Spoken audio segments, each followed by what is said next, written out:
In late July, BMW unveiled its i3 electric car simultaneously in megacities on 3 continents: in New York, Beijing and in London.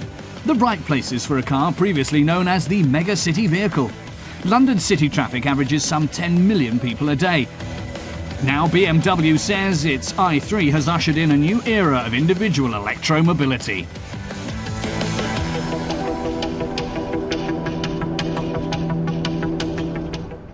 Head of development for BMW, Herbert Diess, says the aim was to create a BMW that would epitomise driving pleasure. That was their motive. The combination of carbon fibre reinforced polymer construction with a strong electric motor, a good battery and ergonomics makes for a good overall package.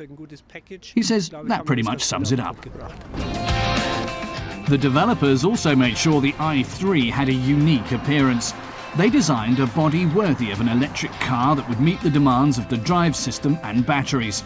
The i3 has a very lightweight modular construction, with the life module or passenger compartment surrounded by carbon fibre, and the drive module with the chassis framed in aluminium, yielding an unladen weight of 1,195 kilograms.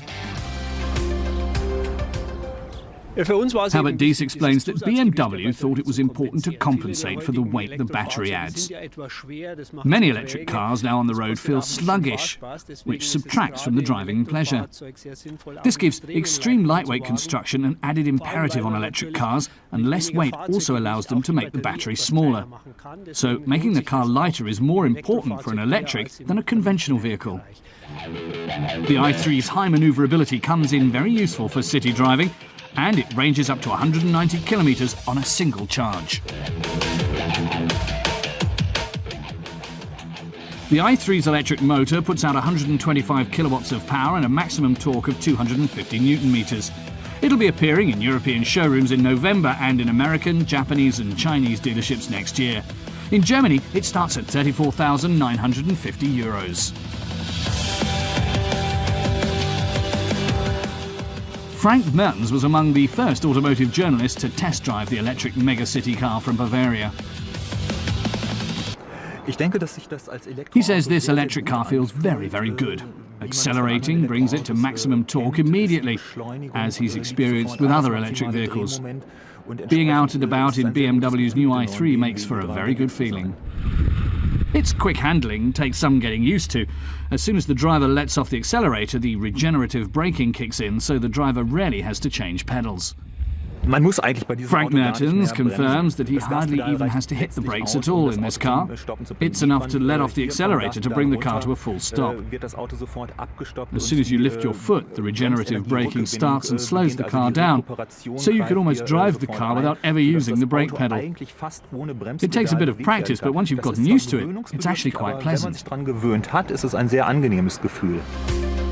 The i3's 3+2 door design means it has opposing side doors, so 4 passengers are comfortably accommodated.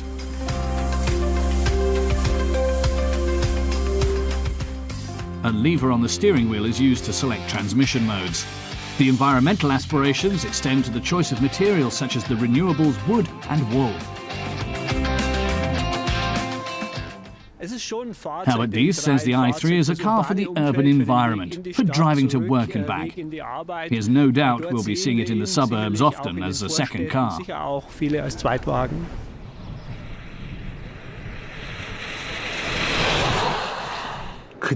Frank Mertens points out that, as always with electric cars, the sensitive point is the price. The BMW i3 starts at around €35,000. He's sure a sum that steep will scare many potential buyers away from going electric. And especially the range it offers predestines the i3 to remain a second car. That's something customers have to consider when deciding if they're prepared to fork over that kind of cash. Initially, the i3 will be rolled out solely as an electric drive version. For drivers who want to travel a bit further afield, later models will offer what BMW calls a range extender for an additional €5,000. That consists of a small 2-cylinder gasoline-powered engine fed by a 9-litre gas tank, giving the BMW i3 an extra 300 kilometres before refuelling.